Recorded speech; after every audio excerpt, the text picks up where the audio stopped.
Okay, so this first one isn't exactly a code tip, but I'm going to be using this through this video, so I figured I'd show you it. If you check my community page, you've probably already seen me post this, but it's just a custom class that I'm calling watch, and it's implementing IDisposable. And what this gives us is when the class goes out of scope or we stop using it, dispose method is automatically called for us. Basically what you would normally use this for is to clean up some managed resources, something that the garbage collector doesn't automatically do for you. But for our case, when we create this watch, we're just starting a new stopwatch, and then when it's disposed, we're stopping the watch and we're printing out the elapsed time. And the way we can use this is just with the using statement, new watch. Actually, you don't even need that, you can just do that. New watch, and basically here, this could be any task that you want to time. Right now I'm just setting a delay of 2.5 seconds, and then it should print out the results. So let's go across to Unity, press play. It's just going to wait 2.5 seconds, and example 2500. Because that's how many milliseconds it took. So that's that. So moving on to the actual tips now. Okay, so this first one is something that you probably never thought about, and that is the order that you put your if conditional statements in. So for example, I've got these two tasks here. They both return a bool. This one has a little 2.5 second wait and then returns false.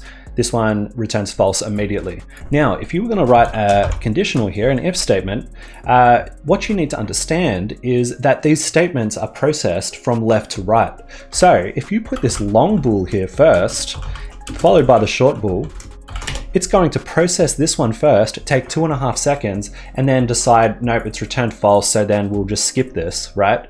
So what you should actually do is put your cheap and fast running calls first, and then leave your more long expensive calls to the end. A direct example of that would be, for example, if you had a function which had to do a raycast or a bunch of raycasts to check if you're grounded or if this condition or whatever is met, you should put that after simply checking input is keyed down, right? Put the super fast cheap calls first, then put the expensive calls after it, okay? And then it'll give you a tiny little increase in performance. Okay, in this one, I've got some TextMesh Pro just on the UI. I've got a value here called SumValue. And in this function, I'm altering the value, and then I am setting I'm updating the text to display this new value. And let's assume that some value is being edited in a few places. Could be in this script, could be in another script. Probably not the best design, but just for the example, it's being edited in a few places, which means you're putting this in a few places as well, technically. But ultimately, this text should be tightly coupled to this value. You never want this text to not be exactly what the value is. So instead of setting the text here directly, and then also in all the other functions that you're doing it, you can remove that. And then in your setter, instead of just setting the value, you can also set the text. So then you're coupling them together. It's always going to be exactly what some value is worth. So yeah, it seems like a pretty obvious tip, but I bet you it's going to help a few of you out. Okay, this next one is very simple. It's more of like a personal preference for me. So say you've got a logic gate here and it's just checking if you're pressing the W key, and if so, let's move the character or whatever. Then you may have another logic gate in here, so then you're nesting more stuff. It just gets a little bit messy.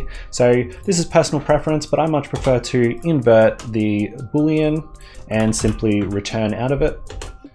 So I personally think that this is much cleaner than nesting and nesting and nesting. And I think it's easier to read. If they're not pressing the W key, this does not concern them. Pretty simple. Yeah, there's no performance pros or cons here either way. It's just personal preference. So use it if you prefer it. Okay, this next one's about the ternary operator. Say you've got some kind of string or value or something, and you've got a conditional where you're going to set a value. Instead of writing it like this, you can simply restructure it, and actually we can just remove that completely and make that the variable. So now on a single line, you've got you're doing your conditional here, and you're saying if it's true, then set it to this, otherwise set it to this. So it's just an if-else statement, one nice single line, and yeah, that's that one. Okay, so this next one is the Null-Coalescing Operator. So say you've got some value here, you don't know if it's going to be null or not, and you need to assign a value to this new variable that you've got. Basically, you can just say, all right, I would like it to be this, But if it's null, with this little coalescing operator, set it to this default value or some kind of fallback value. So this is the same as saying if this is not null, then use some value, otherwise use default value. So just a nice little one-liner.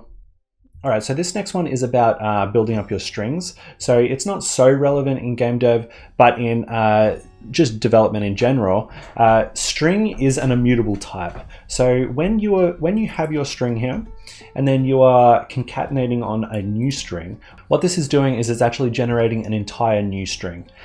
Because as I said, it's immutable. It can't just add this onto the end of this string, all right? Got to make a whole new string every single time. So we would create 10,000 new strings by the end of this before we print it.